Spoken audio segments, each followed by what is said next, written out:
the Mind-Body Connection podcast. The body and mind. With your host, Dr. Phil Parker.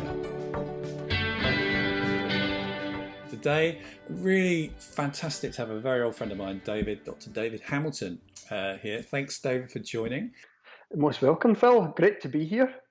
So I know you're just back from Spain and you're getting your head together, so I'll just remind you of who you are, seeing as you've been on holiday. So David is started off as a PhD in organic chemistry, but in that process he got really interested in the placebo effect and then started a new career as a kind of expert author on how the body and mind interact. He's written 10 books, some amazing bestsellers, including The 5 Side Effects of Kindness. And he's also featured in a recent documentary, Heal, on Netflix. Anything else you'd like to add to that? No, I think you've pretty much nailed it there, Phil. It's always weird, even hearing my bio, hear people describe me, because I'm always pretty low maintenance, really. When I go on stage, I'm not really that bothered about, that there's a Scottish guy here usually is good enough for me. I think it's nice to give it a context because, as I said before we started rolling today, there's some amazing people on this podcast who volunteer their time, and you're one of them. Someone who's been doing this for a long time. And the kind of basic premise of the podcast is to look at the whole of the mind-body connection. And I was asked this question recently that kind of got me thinking on social media, where somebody said, "It's all a bunch of nonsense. It's not right. It's not true. It never makes any difference to anybody. It's all a scam. Anybody who thinks the mind-body connection really has any effect is just whistling in the wind." And I was like, that's fascinating to hear that conversation, because your experience, my experience, and the research that we've read and some of the research we've done clearly doesn't say any of that. And yet, for many people, the mind-body connection is a bit weird and a bit strange for you and me, because we've worked in it for such a long time. It's like, well, of course, it's part of the podcast is just kind of setting some clarity about this whole field. And I thought it'd be great to have you on because of your deep experience and writing and research in the area. So I'm going to start with a really simple question, which is, so the podcast is the Mind-Body Connection podcast.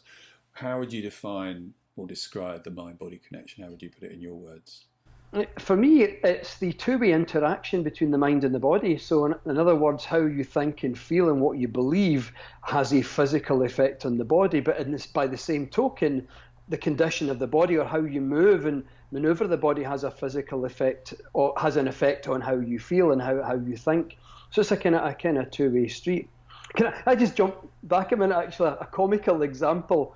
Yeah, I tend not to get very often people being generally skeptical of the mind-body connection, but a couple of times I did a few years ago. An idea came into my mind. It was a guy just saying, "Oh, the mind-body connection. There's no such thing as a mind-body connection." And my answer to that was, "Have you ever had a sexual fantasy in your mind? Did something not physical happen to your body?" There's the mind-body connection. If ever you doubted, it's something in your head and your mind, but it's having a obvious physical effect on your body. And the eyes kind of went, and there was no comeback. There's no answer to that, because that's a very clear demonstration of the mind-body connection. So, excellent, very good. I use that occasionally just as a little example. I've just done an episode right at the beginning of the podcast introducing it, and I use a much more sanitized version, which is blushing, which is the same thing, where you're emotional. Maybe I should have said that. I'll get my mind out of the gutter, please.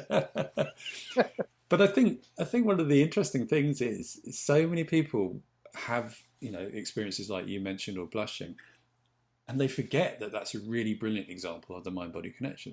That is exactly what's going on. That some often internal stimulus, a thought, a romantic dream, or an embarrassment, creating a physiological response. And most people, it'd be difficult to go through your life without having one of those kind of experiences somewhere along the line. So I also like what you were talking about the two-wayness of it. The body and the mind, not just the mind affecting the body, but it also being a two-way street. which is very important. And this old one of the questions, of course, is, we talk about the body, the mind-body connection. Are they even distinct? Because if they're connected, that would suggest that one is different from the other. What's your take on that?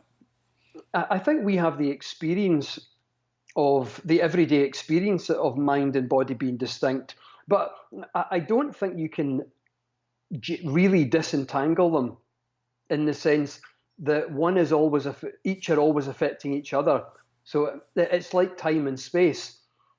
Time and space really, if you speed up, if you go much faster, then time and space contract. So time and space is malleable. And so for all intents and purposes, they're really the same thing. But our everyday experience is of them being two separate entities. Like we experience the elapsing of time, we experience the movement from one place to another. Similarly, we experience the mind is something that to us in our everyday experience feels distinct.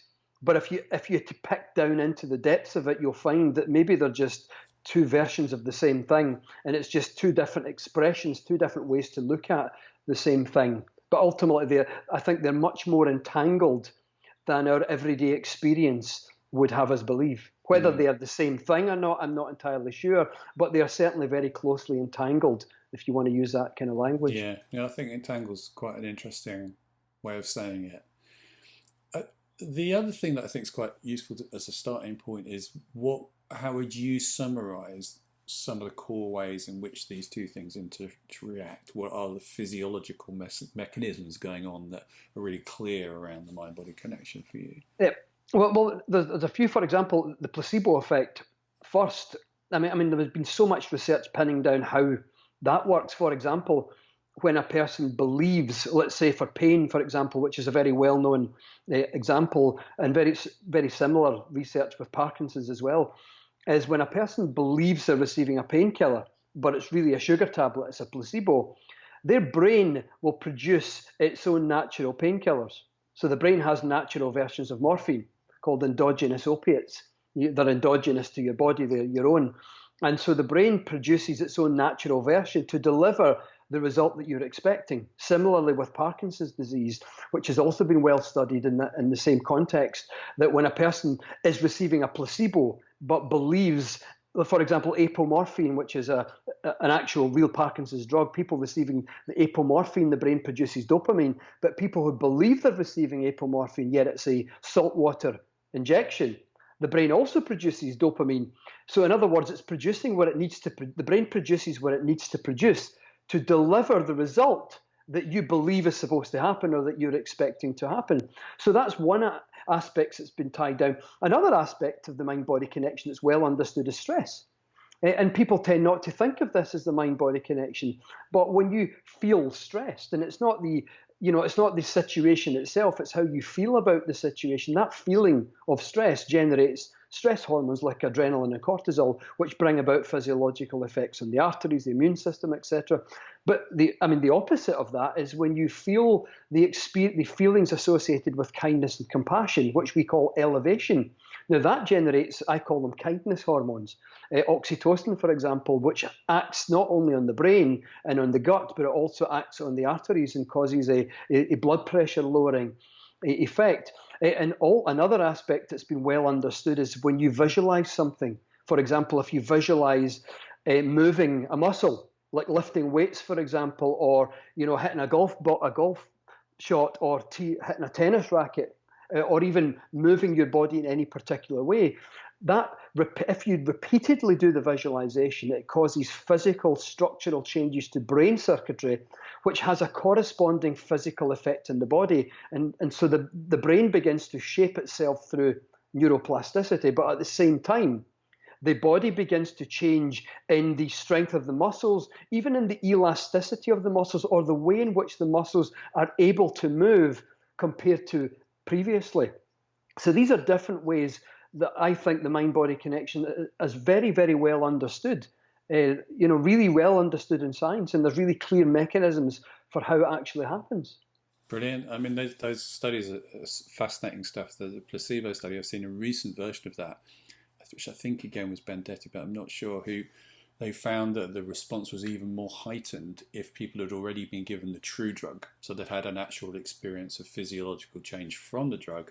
Then you substitute it for the placebo, you'll get a much bigger response because it's like they bought in, or maybe the neurology is already kind of ready to be triggered. And that's very interesting. It's called placebo-controlled dose reduction. And what they do is you give the drug on the first day, and you measure. It was Benedetti's group, and they measured the physiological response. It was Parkinson's disease, and they measured the effect, the lowering of tremors, muscle tremors, the reduction in muscle stiffness, and they also measured activation of neurons in the brain. And so on day one, after an injection of apomorphine, the anti-Parkinson's drug, that's what they could measure and quantify this physiological response. But on day two, the person's had an experience of, when I get this injection, the following things happen, i.e. reduction in tremors, change in muscle stiffness, and obviously changes in activation in the brain. So because the weight of that experience means that on the second day, they could get the same quantity of physiological response with only 75% of the drug, but replacing the other 25% with placebo. So it was 75 drug, 25 placebo. On the next day, now they've had 2 days of experience of, when I get this injection, the following things happen, i.e. change in tremors, change in muscle stiffness, activation of neurons in the brain. Benedetti's team found you could get the same degree of physiological response with only 50% drug, 50% placebo. By day, I think it was 4 or 5, they could get the full physiological clinical response, changing in muscle tremors, muscle stiffness, and activation of neurons in the brain with no drug at all, but just with 100% of placebo. So they called it placebo-controlled dose reduction, or PCDR, eliminating the drug through conditioning and replacing it with placebo. But what's happening is changes in the brain, but also changes in the degree of a person's belief and expectation, which is to do with their past experience, which strengthens the belief, which gives the placebo effect which makes the placebo effect significantly stronger, your own experience, because that increases your belief. Yeah, and I think particularly with those placebo studies, and we've got one of the experts coming on later onto the podcast, really fascinating because it's such a clear demonstration of how expectancy changes actual physiological changes. Absolutely. You're getting a change in dopamine, which is impossible to generate. Incredible. But it being possible to generate. So that, with those who don't know about Parkinson's, so with Parkinson's you have your normal movement. As I move my hand, it's nice and steady, but it would be quite clunky if we didn't have dopamine just helping us to smooth out those pathways, and that's why you get the tremors. And the problem with Parkinson's is there isn't enough dopamine to go around, so you get this tremor and this clunky movement. It's very difficult to get the dopamine into the brain because of the blood-brain barrier. There are ways to do it, but they haven't got enough to go around. And then when they take a placebo, thinking it will produce dopamine, they generate the dopamine actually in their brain. So there's this physiological shift that's occurring. And this kind of opens up the second big question about placebos and the mind-body connection, which is, how do we harness that? How do we switch that on? And that's what some of these studies are about. How can we... if it is possible to do that, to generate your own dopamine by being kind of tricked or fooled, then it is possible to do it. So how do we do it? And that's something I know you and I have been working on for a very long time. Lots of really interesting things you said. Talked about oxytocin as well, the love hormone, the bonding hormone, the kind hormone. And it might be worth talking about this now. There's a few things you could do to trigger oxytocin production. Dave's going to tell you a couple. I'll tell you a couple of things to trigger oxytocin production. Now, it's probably going to be rude because... yeah. Well, one way is to think warm and affectionate thoughts about people. I mean, for example, there was a study, just to give you people a bit of background. One of the early areas of research into this was recognizing that when women who were lactating would just think about their newborn infant, the thought itself and the feelings that came with that generated oxytocin, which caused the production of breast milk. And now we understand that it's the feelings of love and affection and emotional warmth and kindness, anything that we get that generates that feeling. It's the feeling itself. Just like I said earlier, it's the feelings of stress that generate stress hormones. And this is why I call oxytocin the kindness hormone.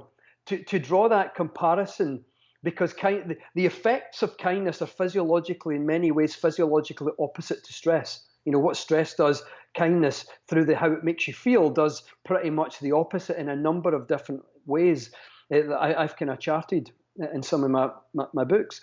And so if you just think nice thoughts about people and that generate a feeling, think of someone that you love, someone you care about, and think about a time that was very well spent, that you felt really close to the person. Maybe they did something really kind for you, and you feel such connection with them and gratitude for that.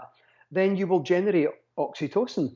You know, another thing is just feeling compassion for someone, as well as generating oxytocin. It also stimulates the vagus nerve, and that brings about an anti-inflammatory effect, and that's been kind of well studied as well. So there's a number of, so it's to do with oxytocin particularly, it's to do with the feeling. So any way that you can access that feeling, for me, is one of the best ways to generate it. Yeah, brilliant. A couple of things that you said that I realise I've said, and I haven't explained them fully. So we both talked about the vagus nerve. I talked about another podcast. So the vagus nerve, so for those of you who don't know much about how the body works, that nerves, we've got a big chunk of nervous system in our brain, but it has to connect to the rest of the body through a series of nerves, and there are lots of them, but there is a massive one called the vagus, which goes from the brain down through the heart, comes back actually to the eyes and ears and to the throat as well, but carries on down lungs to the gut. And it's a really interesting nerve because it's part of the parasympathetic nervous system. And again, just to clarify some of these terms, the sympathetic nervous system is the part of us that responds to stress, as David talked about. The parasympathetic does exactly the opposite. It's all about recuperation, nurturing, loving, growing, kindness, that kind of thing. And the gut is well served by this nerve, well, actually both nerves, the sympathetic and the parasympathetic. The vagus nerve, which takes care of the gut, is all about, you know, healing, recovering, nurturing, nutrition, that kind of stuff. And when those systems aren't in balance, we can get into all sorts of physiological problems. And again, David talked about that, how one of the models for how mind-body connection works is, you know, activating stress response and learning responses like that. In terms of oxytocin, a couple of other things that are useful to do. David talks about being kind, they're great things, but a lot of oxytocin is produced in community activities. So any positive social activity, so things like, it's also triggered by dancing, but it's more triggered by dancing than singing if you do it with other people. And interestingly, it's triggered in communication, even in social media communications. So you know, people say social media is bad for you, and it does depend what your feed is full of. But even connecting with people in that slightly distanced way will increase your oxytocin as well. And of course, sex, that's the other thing. As David was about to say, oxytocin is produced both in sex and pregnancy. And hugging as well. And hugging of course. But the whole hug has to be long, doesn't it? Not short hugs. And better if you look at someone in the eye at the same time, if you can do both those things. So yeah, oxytocin, great stuff. So then let's move on to, we talked a little bit about research, but I wonder, in your studies, and if you read Dave's book, which are great, they're really approachable, easy to digest descriptions of some of the really key bits of research in the field. So for you, do you have a favourite piece of research that you always kind of go, I really like that research, or that's something I always talk about that you haven't already mentioned? Yeah, well, there's so many studies that I love, but one I talk about quite a lot is, it was led by a professor at Harvard called Alvaro Pascal Leon. And he had a group of volunteers play a sequence of notes on a piano. And he played the five notes going plunk, plunk, plunk, plunk, plunk, up and down a scale for 2 hours on 5 consecutive days. And he measured activation of the brain, and he found that the region of the brain connected to the finger muscles had literally grown substantially. In fact, it was about 30 to 40-fold increase. But a separate group of people, instead of playing the notes with their fingers, they closed their eyes and played the notes in their mind. And you could call it kinesthetic imagery. Like, you imagine the feelings, the sensations, as if you really were moving your fingers, but you're not. But they had to do it again for the same 2 hours and 5 consecutive days. They also had the brain scanned, and amazingly, the brain had been activated and changed to exactly the same degree in both groups, those who had played the notes with their fingers and those who'd closed their eyes and played the notes with their mind. And in many ways, and a number of related studies have now shown us that in many ways the brain does not make a distinction between whether you're doing something really or whether you're doing something in your mind. And to the brain, a lot of it is the same thing, real and imaginary. It's a very fine line. And so that's one of my favourite studies because it introduces an entire fields of research, really, and opportunities to us of what can we imagine, what can we visualize happening. Yeah, it's funny you should pick that one because I was thinking about that when you were talking earlier about using our brain and neuroplasticity, because that's such an interesting study, isn't it? That you would imagine people often go, just thinking about something doesn't cause a difference. Well, it really, really does. And of course, there's other studies by Davidson where he studied prolonged people who are very experienced meditators, and they found that there was really significant changes in their particular parts of the brain, the insula, if you're interested, of their brain just by meditating. And I also talked about another study, which is one of my favourite ones, where somebody took people had probiotic yogurts, and what they found by eating these yogurts over quite a short period of time, that there was again changes in the brain because of this upward travel of information from the vagus up to the brain. I don't know if this is a separate question or the same question, but is there any particular research that you find incredibly impressive? You think, well, that is like incontrovertible. That's the bit of information you want to give someone if you want to say, this is how it works. Or would it be the same study? I often cite that study, but I'd maybe cite two, actually. An extension of that is a number of studies have been done on people who've had a stroke. And everyone gets in the study, say, physiotherapy for the same amount of time, same duration of time. But half of the patients, in addition to doing physiotherapy, they do visualization. They call it motor imagery. So they might imagine reaching for a glass of water, taking a drink, putting it back down. Then they imagine reaching for a glass of water, take a drink, putting it back down. They imagine reaching for the water. They imagine picking up a pen, writing a sentence, full stop, putting the pen down, returning the hand to the side. Then they imagine picking up the pen again, writing the sentence, full stop, putting the pen down, using the 3 rules of mental practice: repetition, repetition, repetition. And in all of these studies, what they find is the group who do visualization as well as physiotherapy recover substantially more and faster than those who do physiotherapy alone. And now that's really impressive research and fairly incontrovertible. But a recent piece of research just blew me away. And it was looking at, it actually involves the vagus nerve pathway, but they didn't particularly talk about that in the study. But scientists were looking at people doing the loving kindness meditation. You know, may you be filled with loving kindness, be well, peaceful and at ease, happy, free of suffering. Basically cultivating a feeling of kindness and compassion versus mindfulness versus no meditation. And they measured the rate of loss of telomeres, which for people that don't know, telomeres, it's like the plastic end caps on a shoelace. If the end caps grind down, then you can't thread your shoelaces through the little loop. So the DNA has end caps as well. They're called telomeres. If they grind down, which is related to our stressful life experiences, etc., then eventually the DNA can't keep it. It's like a shoelace. You can't thread it anymore. It doesn't work anymore, so to speak. And they found during a 6-week course of loving kindness meditation versus mindfulness versus no meditation, that in the no meditation group, they got about what you would expect from 6 weeks of loss of telomere length.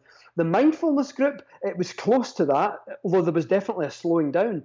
But in the loving kindness meditation group, in that 6 weeks, there was no loss of telomere at all. I mean, none at all. So during that 6-week period, it seemed to be that the experience of kindness and compassion had offset the typical loss of telomere length that you would get during that 6-week period. You know, and I would suspect that it involves the vagus nerve pathway. There's probably more going on with epigenetics, but certainly that's what the study found. And I thought that was amazing. Very recent, actually, just done this year. And I thought that's phenomenal. research, because that's looking at the aging process in the DNA itself, in the cells themselves.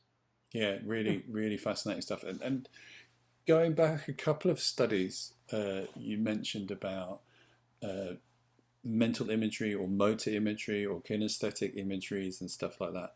It also leads naturally onto the dark side of the mind-body connection, which is the nocebo effect. So the placebo effect is how nothing can have an effect. The nocebo effect is how giving nothing, giving pills, can have a negative effect. And it kind of makes sense that if by thinking thoughts about if I repeat lifting the glass in the stroke patient and putting it down and repeat that, and it affects my ability to function. What if I'm repeating or hearing a repetition of "you will never recover"? This is going to be there forever. What could be the effects of that? And I think that's a whole another minefield, but really interesting Yeah. area of work. As what is the consequence of throwaway conversations, particularly in medical consults where people are given messages that probably don't have that intention at all, or they come away with an understanding of a message that they replay in their head. And of course, every time you replay one of those messages, it's exactly this kind of mental imagery, kinesthetic imaging. What do you think about this, the nocebo and conversations that could be harming? Yeah. Do you know what, Phil? I oftentimes I have sidestepped the issue intentionally because I don't want people to get scared. Because I'm often asked this type of question in talks and workshops, and I try to steer people towards just using the positives. And one of the answers I could, there's a lot I could go into a lot more detail, but one of the answers I often give is the research showing how to really positively, powerfully affect the body is repetition of something that you're intending and visualizing. But when we have negative thoughts, we're not really putting the same effort into it. For example, visualizing the piano study, visualizing, playing the notes on your fingers. Also, people visualize studies showing people visualizing the immune system destroying cancer cells, for example, can enhance the effectiveness of the immune system. But we're repetitively visualizing the same thing, putting a lot of mental effort into it over a considerable period of time.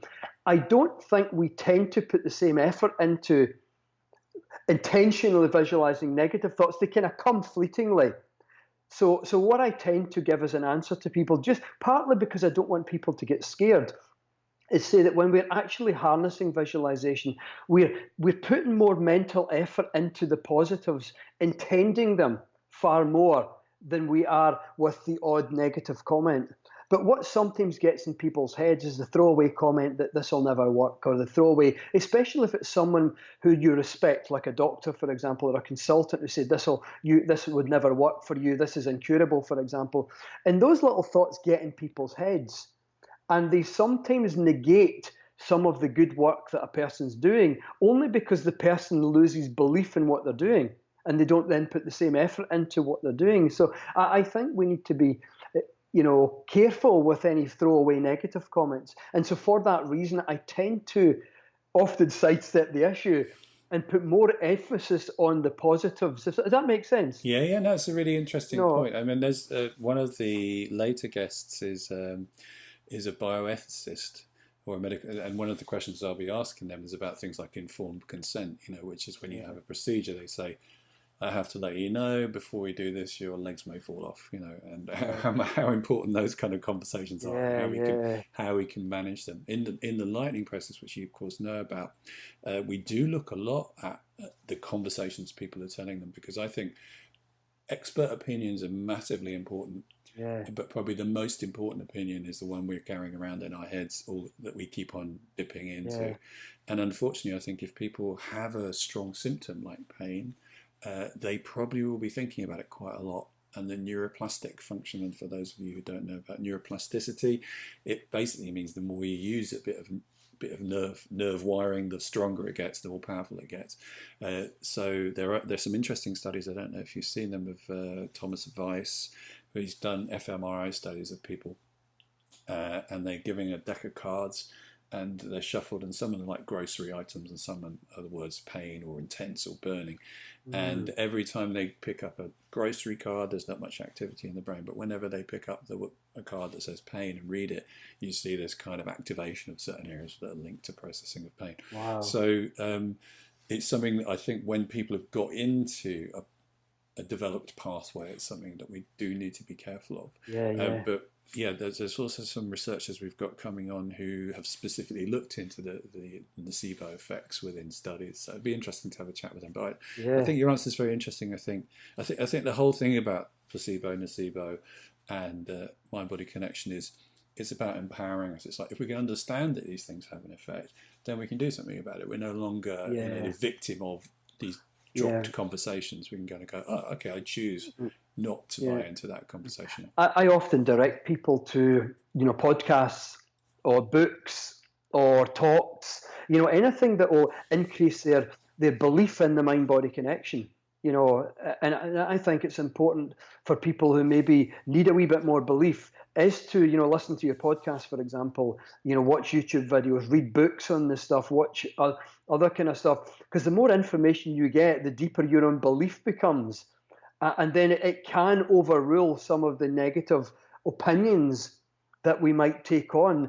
And some opinions might come because someone didn't fully, wasn't aware of some positive research, for example. A throwaway comment might be simply due to the fact that the person who said that is not aware of the mind-body connection or the degree of evidence of it, and it's not always intentional.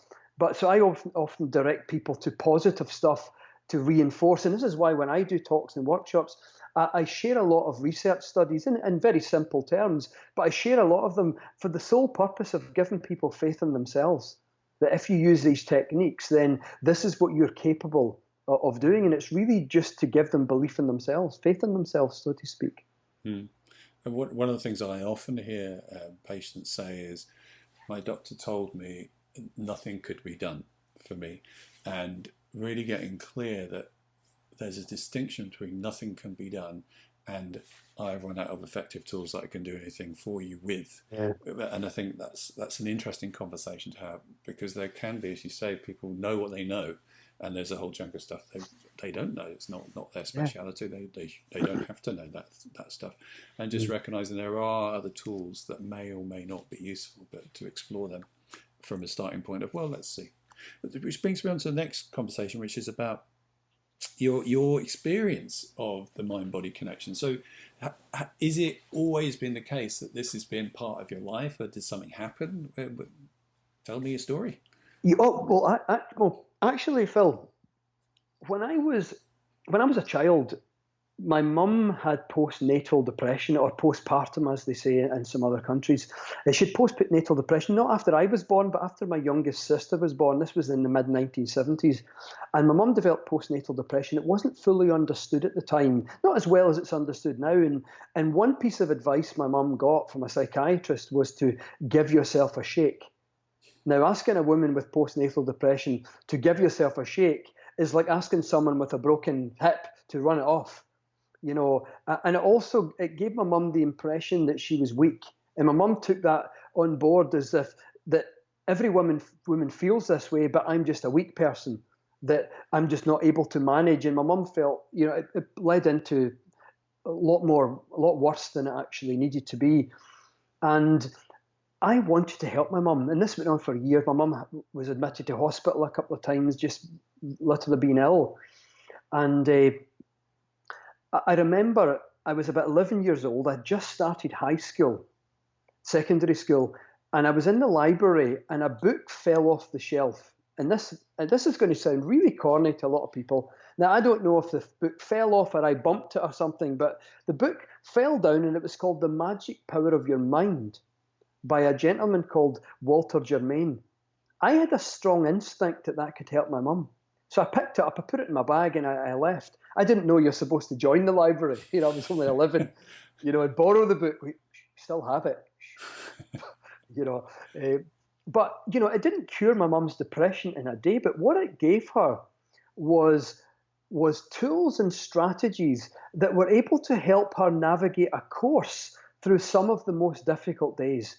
So some of the really difficult times, I would hear my mum go, I can do it. Mind over matter. It's the thought that counts. And she would punch she'd punch her arm like, I can do it. It's the thought that counts. Mind over matter. I can do it. And it was all these, what we call now positive affirmations. And my mum would do this, and it really helped her sometimes. And it gave my mum a lot of belief in that there's something I can do, and the power of the mind. My mum would read the book and read it again, and she listened to meditation tapes online, not online, in an old cassette recorder. She got old cassettes and listened to meditation tapes. So my mum and I, when I was a teenager growing up, would often talk about the mind-body connection and the power. We called it the power of the mind. We didn't know it was called the mind-body connection. But I was fascinated by it, and my mum's demonstration, it led to some real spiritual conversations about experiences my mum had had and stuff.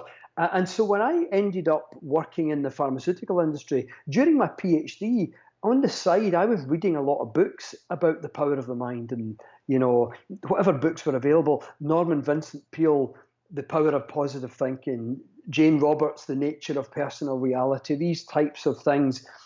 So when I ended up working in one of the world's biggest pharmaceutical companies, when I saw the first clinical data for like an antihypertensive drug, and realizing how many people had improved on the placebo, all my colleagues were fascinated and excited by how well the drug was working. All I could see was how many people had improved on a placebo because they thought they were getting a drug. Because that was just reinforcing, that was the first clinical data I'd ever seen for what my mum and I had talked about in all the books that I'd been reading that said, look at this. These people are improving on a placebo because they think they're getting the drug, they believe they're getting a drug.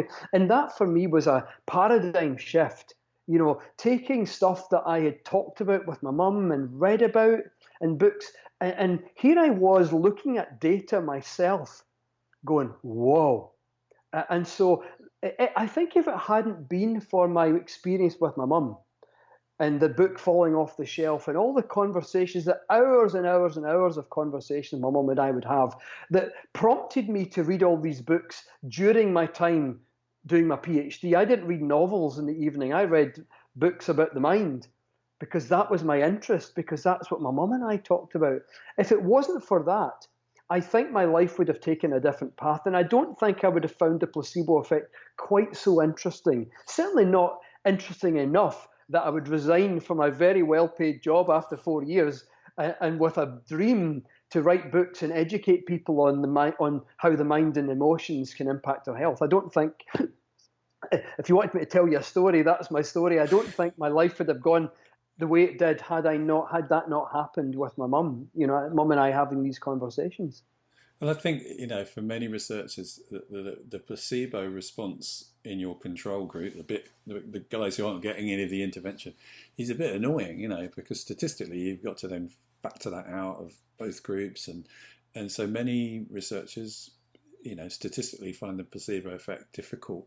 But as we said earlier, what's fascinating about it is what is going on in those people and how can we harness that? Because that is extraordinary that people just, they've got a problem, they've had it for ages, so much so, they sought medical help. And even though they're not getting any physical medicine, they're changing as a result of this, sugar pill or whatever pretend intervention they're having. That's what's really, really fascinating. So, I talked earlier about people who are just not getting their heads around the mind-body connection or think it's nonsense. What's your understanding of people with that particular map of the world? How do you kind of understand how they see the world when there is loads of evidence that supports this? Do you have a position on that? Thoughts? Generally speaking, Phil, I think it's just they're not aware of the research.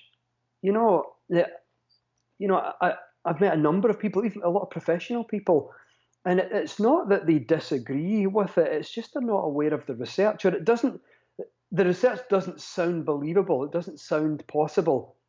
Especially when I talk about, all the studies that I do, the fascinating about changing brain circuits and placebo effect. once I start talking about actual peer-reviewed studies, people's mindset begins to shift. Even people who were previously skeptical, so I really think most of the time it's just because they're not aware of the research. That's my Mm. experience of it. I think some people, even when they're aware of the research, have a problem with some of the more the stuff that sounds even more unbelievable. And again, it's not because it is not factually true. It's because they've learned a little bit, but that just sounds too much. So it's all a degree of education about what you're aware of, and I think I might be the same with other field. If I heard something for the first time and I thought, oh no, that surely couldn't be right. I've learned through my life not to dismiss stuff just because I'm unfamiliar with it, because that's not that's not good science, really. And so I think it's really just a lack of knowledge of the stuff. And I've came across, as I say, a number of professional people that as soon as they become aware of the research, it's like, if they're open-minded enough, it's like, wow, that's really, really interesting. Yeah, for me it is. It's difficult to imagine how you wouldn't be interested in that because it opens up so many Yeah, interesting possibilities and conversations. But I also think it's fair to say, as you know, thousands of research papers are produced every week. You're not going to be able to read them all, and you're likely yeah, to go down, your own. I was absolutely, having a debate absolutely. recently with somebody who was, I think he was a physicist, and you can kind of get, their version of the world, which is if you have a steel bar and you put a certain amount of pressure or tension or stress through it, doesn't matter how happy or unhappy the bar is, it will snap at the same point. Those things don't make that much difference although other people might argue about that. Let's just stay on this conversation. But humans are not the same. So a friend of mine had this nice analogy. He said, if you take a football and you kick that football with a certain velocity in a certain direction, you can predict whether it will go in the net or not. But he said, if you take, instead of a football, you replace it with a silver-backed gorilla, and you kick that towards the football net, you'll get a very different response because there are now other forces involved in this conversation. And I think that's the thing, that trying to treat humans like test tubes is one of the Yeah, real challenges of good science, because with science we do want to try and understand, is what we have done, the intervention, made the difference? How can we remove as many of the other colluding or collaborating or colliding factors, so we're just looking at the actual factor? But we often forget that even if we're giving this pill to someone, that human is such a complex thing. And obviously yeah. with studies, one of the things, we have enough humans that we can try and Mm, make it affect a big enough population, but still mm, humans are not test tubes. yeah. That's the thing we haven't It, quite found it's out yet. funny you're using that example, because as a former chemist, I'm a former organic chemist. My PhD was organic chemistry. And funnily enough, I'm actually a good way into a part-time university degree in mathematics and physics. So I'm very familiar with the calculations around projectiles and footballs and stuff. Uh, but, uh, but as a chemist, you can mix A plus B will always give you C in a test tube. So chemical A plus chemical B, mix them together for a particular amount of time at a particular temperature. 100 times out of 100, A plus B will give you C, and it'll take exactly the same duration of time. But once you put human consciousness in the test tube, now the test tube's a human body, A plus B does not always equal C. And even if it does, it doesn't always take the same length of time. It might be quicker or it might take longer. Human consciousness, your beliefs, what you think and how you feel, what's going on in your psyche, these things change the context and they change the environment in the test tube. So you can't just talk about A plus B equaling C, because the environment is completely different, and that environment is affected by what's going on up here. Yeah. There's some interesting stuff at the moment coming out about um, threat and challenge. So one of the questions people often ask me is like, because we talk about the stress response a lot in terms of health. They say, so if I go to a amusement park and I ride around on roller coasters all day, will I get ill because my body is under stress? My heart's racing, and it's like, that's a good question, and the answer wasn't clear for a long time, because you don't get ill, but why don't you get ill from that? Even if you did it every day, you wouldn't get ill. if you like amusement parks. And the most recent model, which has some interesting support in research, is that an event occurs and we will either define, so a surprising event, we'll either define it as a challenge, like some kind of opportunity, or a threat. And that will depend on whether a challenge opportunity is something we feel we have the capacity or the skill set to manage or overcome, whereas the threat response is where we think we just haven't got what's required to deal with this. Wow. And what's interesting physiologically is that both of them will produce adrenaline, but in the challenge or opportunity response, our blood pressure will stay relatively stable, in that our heart rate will increase, so should increase pressure, but our arteries will and capillaries will dilate a bit to allow the blood flow to flow normally, and our pressure will stay about the same. But in the threat response, the heart rate increases, but actually what happens is the blood vessels contract, and so you get a higher blood pressure. So there's a physiological difference from two people in the same event standing next to each other. Depending on how they interpret it. Yeah, which is kind of interesting. Yeah. So fascinating. Threat and challenge, or opportunity and challenge. And I guess that leads us into the future of the mind-body connection. So what research would you love to see?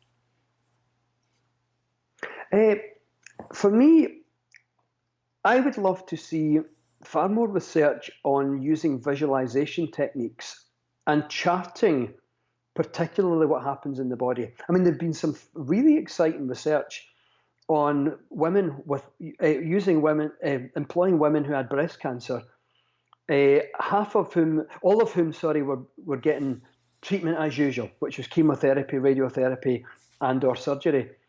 But half of them, in addition to the treatment as usual, were asked to visualize their immune system destroying the cancer cells.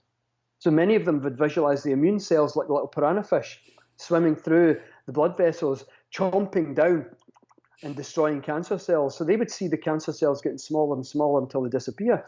And what these studies demonstrate is a massive change in the actual immune system. And what they found is the immune system in these women visualizing was far more active, even after 4 cycles of chemotherapy, than in the women who weren't using visualization. The ones who had the most accurate mental representations, not who visualized clearer, but who were just clearer about their story, about that here's how I represent an immune cell, whether it's like a real macrophage or whether it's a piranha fish, and now it's approaching the cancer cell and destroying it. It doesn't have to see in high definition, but you're just clear about what the process is that you're imagining.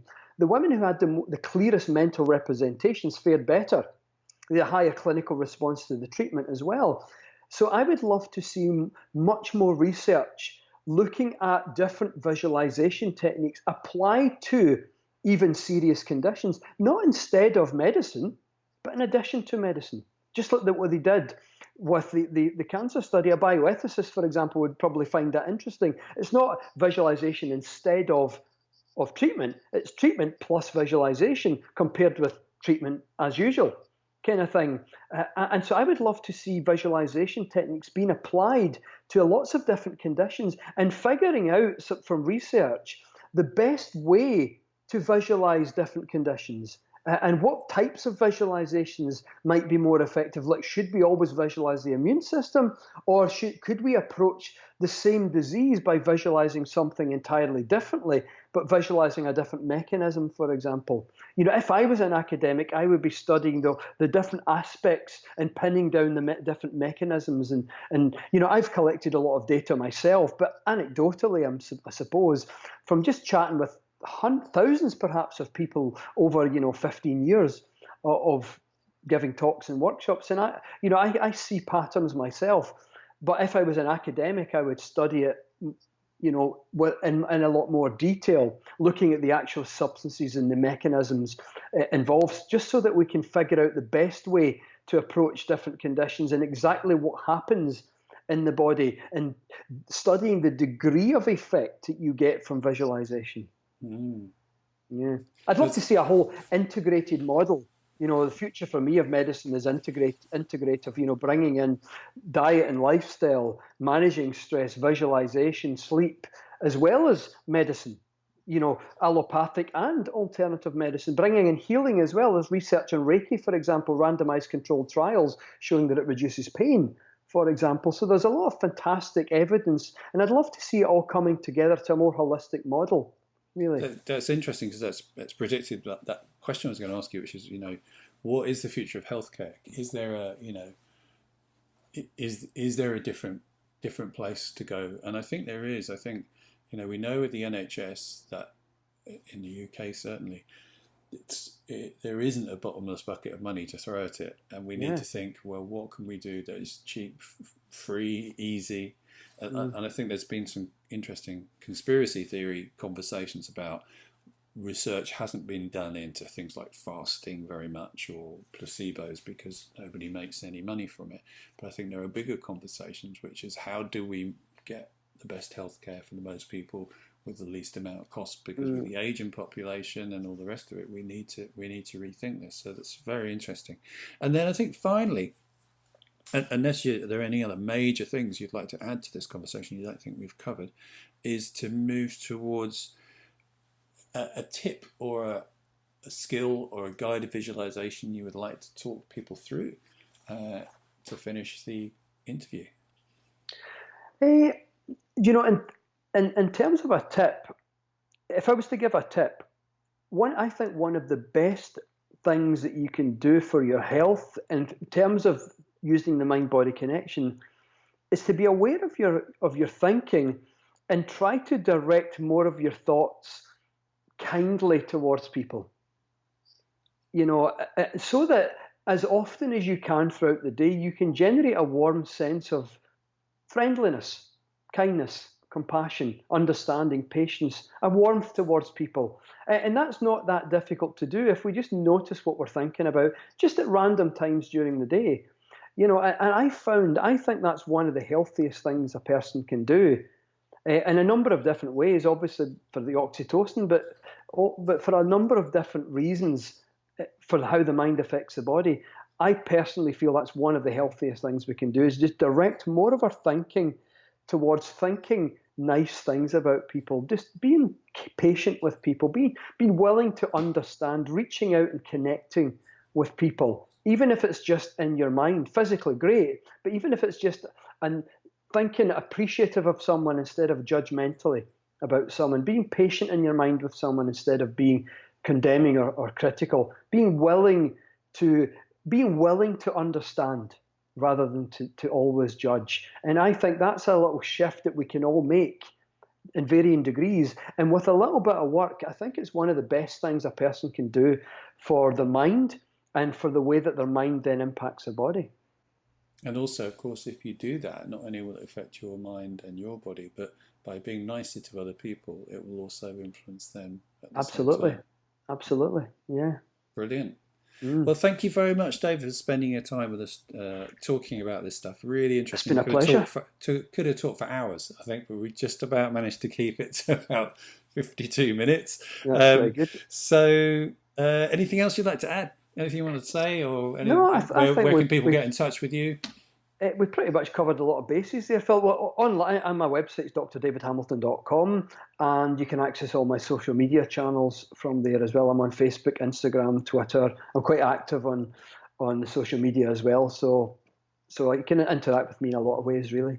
Brilliant. Well, thank you so much. Always a pleasure to hang out with you and talk about interesting things. My pleasure. And there's lots of stuff we can direct you to. Maybe we'll get you, Dave will send me a link to some of those studies you talked about, and I'll throw in some as well. And you can get hold of copies of those by sending us an email to info@philparker.org. All the details will be on the podcast. Thanks, David, again. Good to see you. And see My you pleasure, soon, yeah? Phil. See you soon. It's been great. The Mind-Body Connection podcast. The body And mind. I hope you enjoyed this episode. Please do subscribe to us on iTunes, like it, review it, and share it. The more people know about this, the better.